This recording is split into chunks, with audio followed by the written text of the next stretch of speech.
I'm out here on Springer Mountain today, trying to get in my last shakedown and make sure all my gear is going to be solid for my thru hike starting next week. This is the third, maybe the fourth time I've been up here, and I've never seen this view.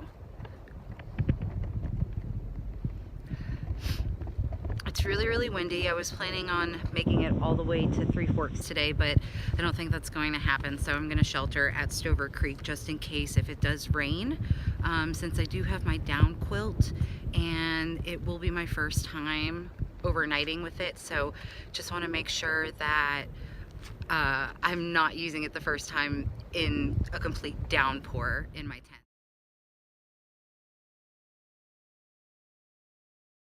Hey guys, good morning. I am just leaving Stover Creek Shelter. I did stay here last night in my tent.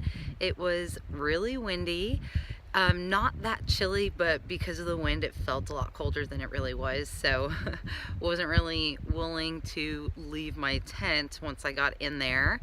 But I did put together some clips of me putting up my tent and putting together my quilt and sleeping pad, so I'm super excited to show you guys all of that, and then I will be at the end giving you my opinion on how it went, how I think it's going to work out for my thru hike, and yeah, so just excited to update you guys. I know it's been a minute, but I have been out here testing this stuff out, so excited to share that with you guys today.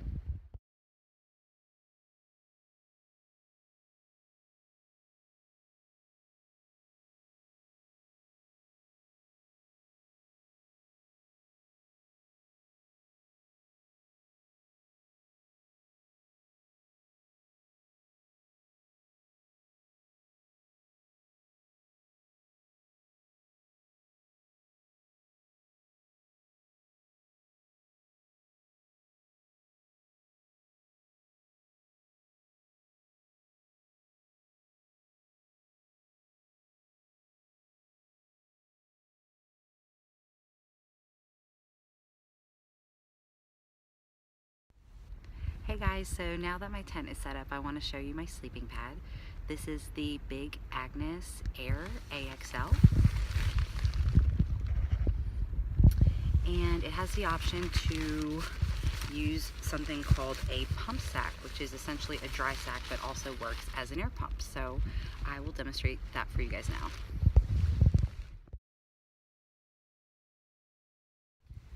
Okay, now that the sleeping pad is set up, I can go ahead and set up my quilt.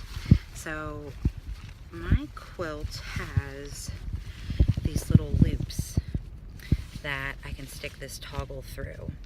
And I already did one, so I can show you how it works. But once you stick the toggle through, you're gonna stick the toggle on each side. So this side of the quilt is kind of like opening to the sleeping pad, and then you can see the one down there. And in order to really control the drafts, there's this drawstring, so you can make it tighter or looser as needed to the sleeping pad. So I have that one set up.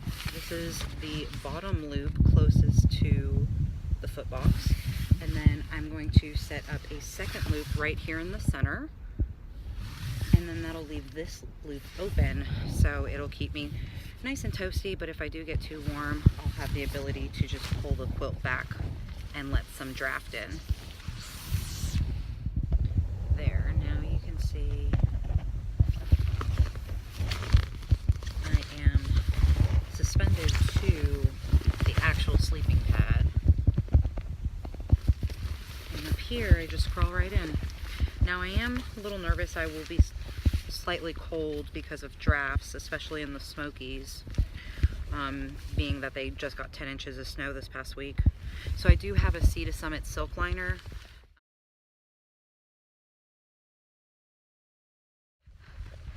So some of my thoughts on my gear.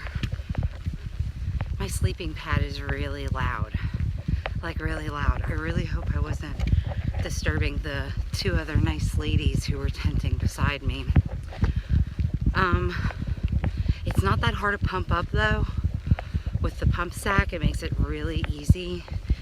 I can usually get it fully blown up with like 5 or 6 pumps. So as I get more experience with that, I should be able to get it in like 4 pumps. So now that you've seen how my sleeping pad and sleeping quilt are set up, you could imagine that I did get some drafts, and my bottom was really cold. Not my entire back, but my tailbone area was really, really cold. So I put a hot pack in my lower back, and it kind of helped, but I really only wanted to be using 1 hot pack per night, you know, for financial reasons and trash reasons and weight reasons. But I did have to break out a second one last night, so I'm glad I packed a second one. And I really like my bear bag from Z-Packs. It has Velcro at the top, so it makes it a lot easier to get the air out before rolling it down. But I'm gonna have to practice hanging a bear bag.